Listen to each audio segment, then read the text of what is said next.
Okey dah. Uh, Okey, bismillahirrahmanirrahim. Assalamualaikum warahmatullahi wabarakatuh dan selamat petang.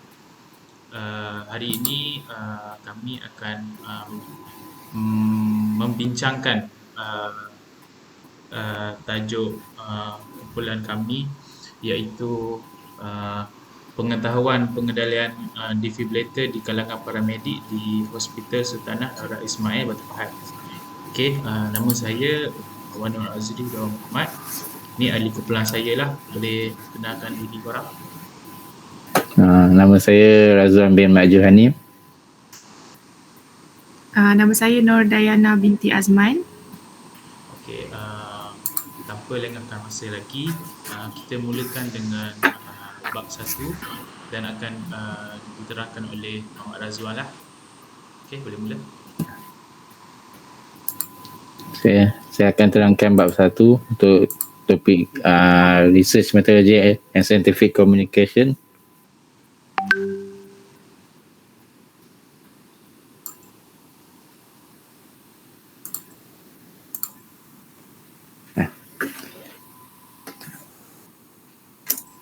Tajuk untuk kumpulan kami adalah pengetahuan pengendalian defibrillator dan dalam kalangan paramedik di Jabatan Kecemasan Hospital Sultanah Nora Ismail, Batu Pahat. Bab 1 pendahuluan. Latar belakang kajian ni, seperti yang kita semua tahu, yang penyakit jantung ni merupakan pembunuh nombor 1 di Malaysia. Menurut Ketua Perangkawan Malaysia, Datuk Seri Dr. Muhammad Uzair Mahidin, yang dilaporkan oleh Berita Harian pada tahun 2020, bahawa penyakit jantung iskemik ni kekal sebagai pembunuh utama nombor 1 kat negara kita, yang merekodkan 15% kematian berpunca daripada penyakit jantung lah pada tahun 2019. Serangan jantung ni boleh menyebabkan cardiac arrest, iaitu satu keadaan di mana kegagalan fungsi jantung untuk mengepam darah secukupnya ke seluruh anggota badan. Defibrillator ni merupakan satu alat yang kita gunakan oleh penyelamat untuk menyelamatkan seorang yang mengalami serangan jantung. Menurut British Heart Foundation, defibrillator ni merupakan satu peranti yang menyalurkan satu cas elektrik yang tinggi ke atas otot jantung seseorang untuk yang mengalami serangan jantung. Tujuannya untuk memulihkan ritma jantung pesakit jantung yang yang mengalami serangan jantung yang tak normal tu, yang kepada ritma jantung yang normal. Cas elektrik tu dikenali sebagai defibrillation. Ada dua jenis cas elektrik yang kita tahu untuk membolehkan kita berikan defib, iaitu pulseless ventricular tachycardia VT atau ventricular fibrillation VF. Defibrillator ni ada yang panggil defib, ada yang panggil AED, ada yang panggil PAD. AED ni Automated External Defibrillator, dan PAD Public Access Defibrillator. Dia benda yang sama je sebenarnya. Dia tengok tempat. AED ni dia boleh digunakan oleh siapa saja walaupun tak ada latihan, tetapi sebaik-baiknya latihan jugalah. Sebab AED ni dia boleh meng-guide kita cara-cara untuk memberikan shock kepada pesakit jantung dan apa yang perlu kita buat bila nak bagi defib dan bila nak buat CPR. Defibrillator dihandle oleh banyak jawatan utama lah dekat kesihatan, tetapi untuk paramedik kita merujuk kepada dua jawatan utama, iaitu penolong pegawai perubatan, iaitu PPP, dan jururawat terlatih. Terutamanya PPP lah perlu tahu defibrillator ni, sebab yang in charge pre-hospital care PSC adalah PPP, sebab kita akan menjadi first responder yang akan handle pesakit yang mengalami serangan jantung dekat site. Tujuan kajian ni kita nak tengok paramedik kat Hospital Batu Pahat, Hospital Sultanah Nora Ismail Batu Pahat ni mahir tak, tahu tak ada tak pengetahuan pasal defibrillator, tahu tak cara penggunaannya, bila nak guna, dan kecenderungan mereka untuk guna atau tidak ketika diperlukan. Penyataan masalah. Satu kajian yang telah kita temui yang dilakukan oleh Jabatan Perubatan Kecemasan Universiti Kebangsaan Malaysia mendapati yang kadar pengetahuan dan penggunaan paramedik dekat PPU KM masih rendah. Dia dalam kajian mereka mendapatkan 53 respon di kalangan paramedik dekat Jabatan Kecemasan Pusat Perubatan Universiti Kebangsaan Malaysia. Mendapati daripada 53 responden, cuma 62% saja yang mengatakan mereka menggunakan AED ketika rawatan PSC, dan 83% daripada mereka saja yang mengatakan yang mereka bersedia menggunakannya jika diperlukan.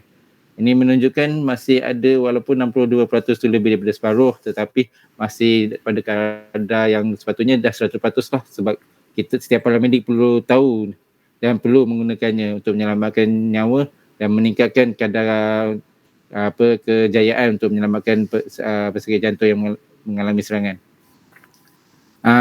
Hasil kajian itu juga mendapati bahawa AED lebih cenderung digunakan oleh petugas mereka yang merupakan graduan kerajaan berbanding graduan swasta. Kemungkinan daripada ini kemungkinan disebabkan oleh pengalaman graduan kerajaan yang mempunyai ketika praktikal mempunyai pengalaman yang lebih banyak berbanding graduan swasta lah.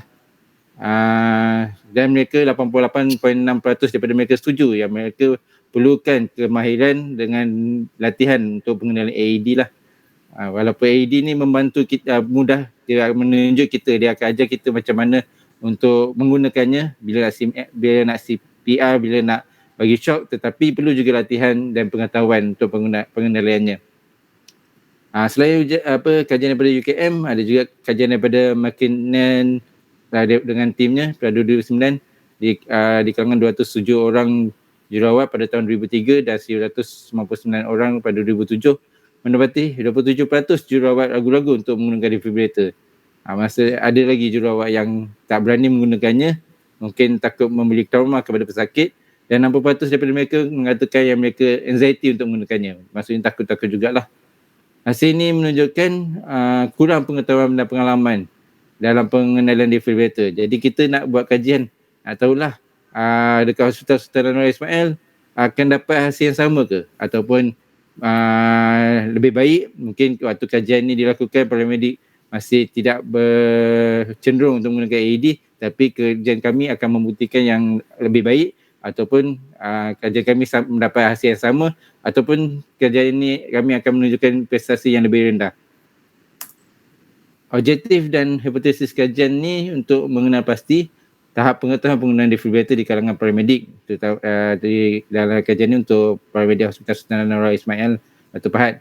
Mengenal pasti kaitan antara pengalaman kerja dan dengan pengetahuan dalam pengenalan defibrillator. Kita nak tahulah pengalaman kerja ada bagi kesan tak ke atas paramedik untuk memberikan menggunakan AED, dan pengetahuan mereka dalam pengendalian AED ada kaitan dengan pengalaman kerja mereka. Saya itu nak mengenal pastilah ada kaitan tak dengan profession, sebab ada dua profession tadi yang kita telah katakan, iaitu PPP dan juga jururawat. Kita nak tengok sama ada dua-dua PPP dan jururawat, kedua-duanya cenderung menggunakannya tak, ataupun PPP lebih cenderung menggunakannya, atau jururawat lebih cenderung menggunakannya, ataupun dua-dua tak nak guna. Jadi kita nak tengoklah dekat hasil kajian ni. Lepas tu kita nak lihatlah adakah pengalaman kerja dan pengetahuan itu membuatkan paramedik dekat Hospital Sultan Anwar Ismail Batu Pahat ni lebih yakin untuk menggunakan AED, defibrillator ni. Adakah mereka dengan pengalaman dan pengetahuan ini membuatkan mereka yakin untuk menggunakannya ketika diperlukan. Dan seterusnya untuk kita lihat dari segi jantina juga, adakah lelaki lebih cenderung menggunakannya, apa paramedik lelaki lebih cenderung, ataupun paramedik perempuan, atau kedua-duanya sama saja. Daripada hasil kajian ni kita nak lihat adakah kita dapat lihat hasil kajian yang UKM buat tadi sama, ataupun hasil kajian yang kita buat ni akan lebih baik atau lebih rendah. Hipotesisnya pun berdasarkan pada objektif lah. Kita nak tengok adakah hipotesis kita ni mendapatkan hasil yang positif ataupun negatif. Ini contoh soalan kaji sidik yang akan diedarkan untuk mendapatkan data untuk kajian ni lah.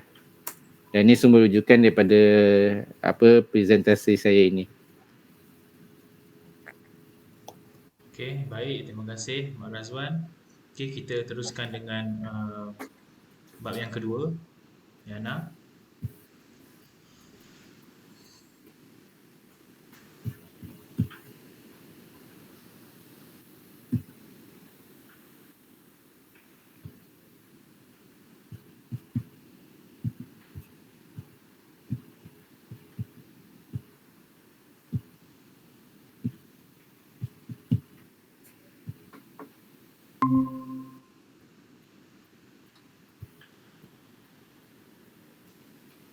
Okay, Assalamualaikum warahmatullahi wabarakatuh.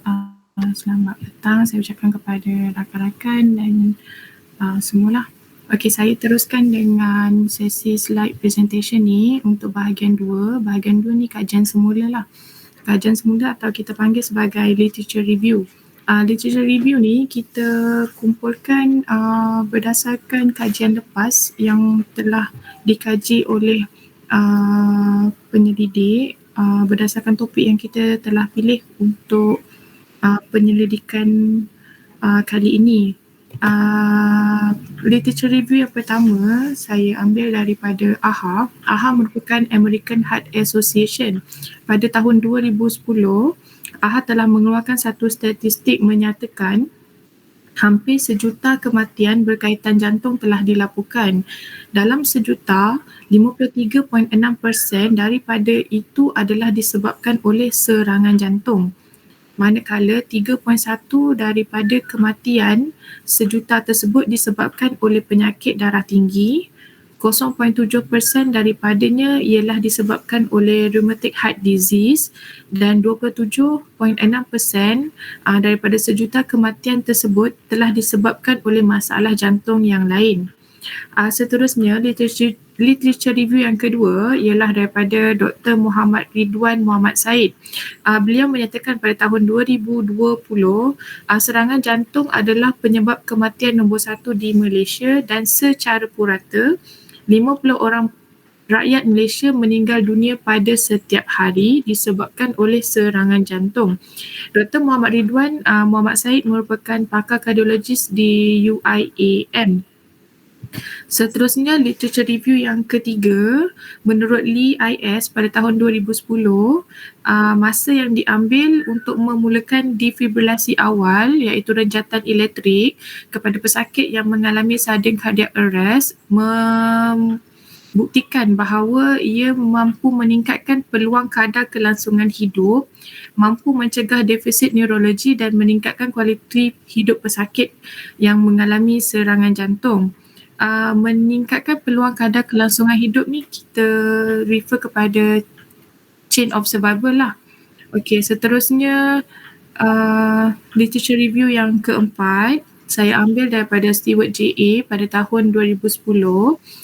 Dia menyatakan dan mencadangkan agar jururawat di wad perubatan bersemangat untuk menyokong kursus Advanced Life Support kerana mereka juga telah mempunyai beberapa pengetahuan praktikal asas. Penyelidikan daripada Stewart J.A. 2010 ni dia lakukan di hospital di kawasan negara Hong Kong. Beliau menyatakan dengan latihan yang sesuai dan berulang secara berkala, jururawat dapat memperbaiki hasil usaha resusitasi di wad perubatan. Hasil usaha resusitasi di wad perubatan ini dia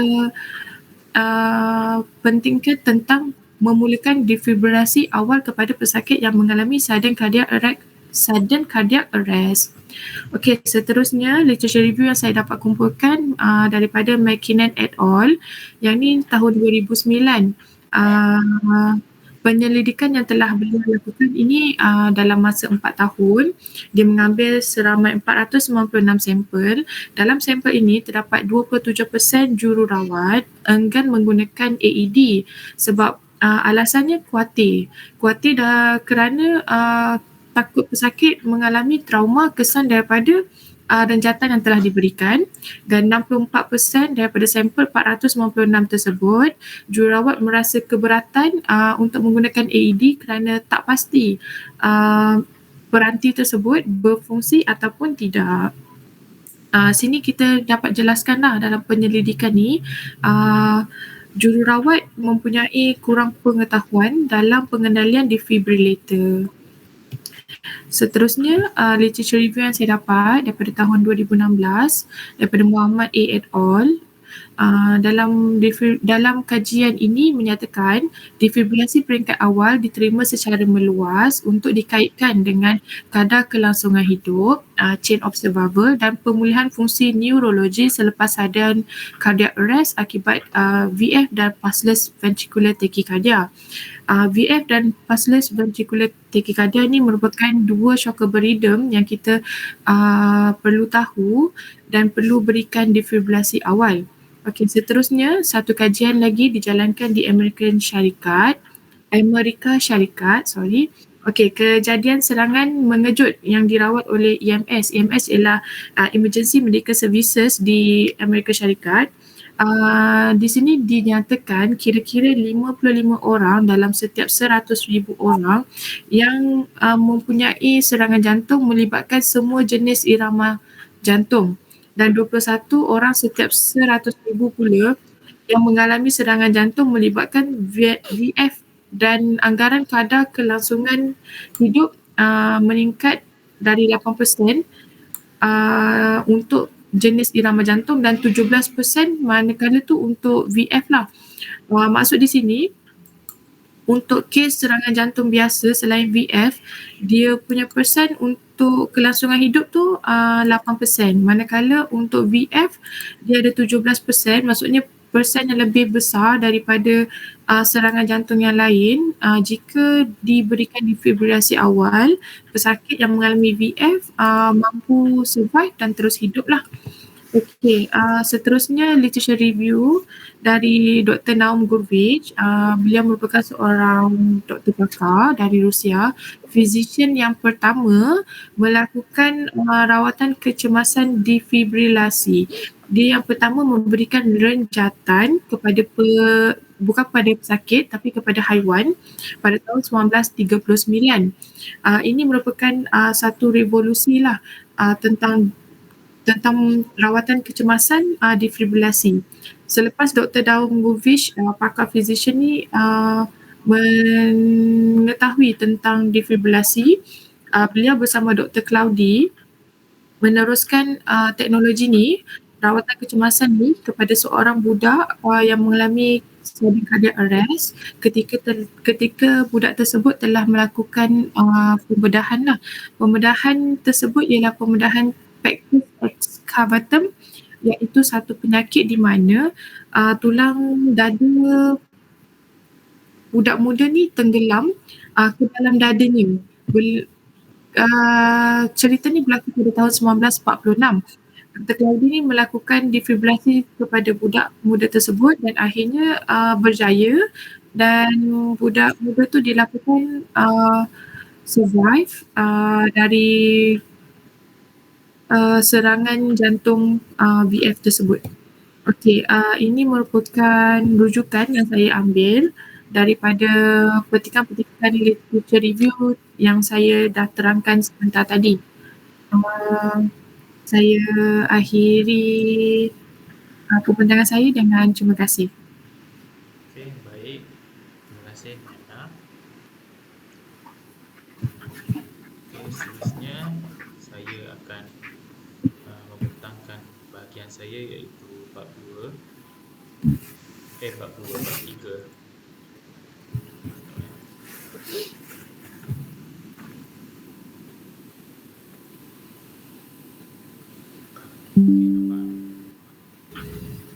Boleh. Okay. Nama saya Wan Azri Muhammad. Saya akan membentangkan bab 3, iaitu metodologi kajian.